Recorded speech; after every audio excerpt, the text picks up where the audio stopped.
महाराष्ट्र में भक्त हुए श्री त्रिलोचन जी, परम संत सेवी, श्री पंडरीनाथ भगवान के चरणों में ही रहते थे। पति पत्नी दोनों निवास करते थे, उनके कोई संतान नहीं थी, तो इसलिए उन्होंने जीवन भर क्या नियम अपनाया कि जो भी धन आदि उनके पास था, जो भी वैभव था, उन्होंने वो पंढरपुर आने वाले वैष्णवों की सेवा में खर्च करने का उसका मन बनाया कि यहां इतने दर्शनार्थी आते हैं, सबका भोजन प्रसादी सामग्री हमारे घर में बना करेगी।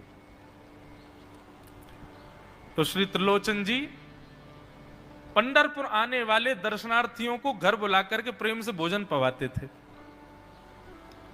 और जितने भी दर्शनार्थी दर्शन करके पंढरपुर से जाते थे, वो अन्य संतों को कह देते, बोले कहां जा रहे हो? बोले पंढरपुर जा रहे हैं।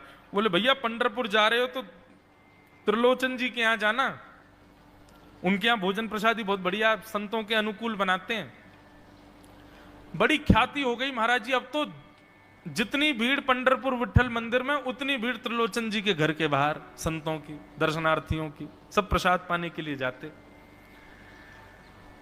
त्रिलोचन जी और उनकी पत्नी बड़े प्रसन्न कि इतनी संतों की सेवा हम कर पा रहे हैं, ये हमारा सौभाग्य है। धीरे धीरे दोनों वृद्ध अवस्था को प्राप्त हो गए। वृद्ध हो गए तो अब इतनी सामग्री बना नहीं पाते, कोई सेवक नहीं था, स्वयं बनाते थे पति पत्नी मिलकर के। अब तो ऐसा हो जाता, कभी कभी दाल लग जाती, जल जाती, रोटियां सेकते तो रोटियां जल जाती। वृद्ध अवस्था, थक भी गए थे बहुत ज्यादा, तो प्रसाद पवाते तो थे, संत जन बेचारे प्रेम से स्वीकार तो करते, पर अब स्वाद नहीं होता था, तो बेचारे जैसा था उसको पाते, थोड़ा बहुत पा करके चले जाते। धीरे धीरे संतों का आगमन अब कम होने लगा। त्रिलोचन जी इस बात से बड़े परेशान हो गए, बोले भैया संत हमारे घर से आना बंद हो गए, हम क्या करें?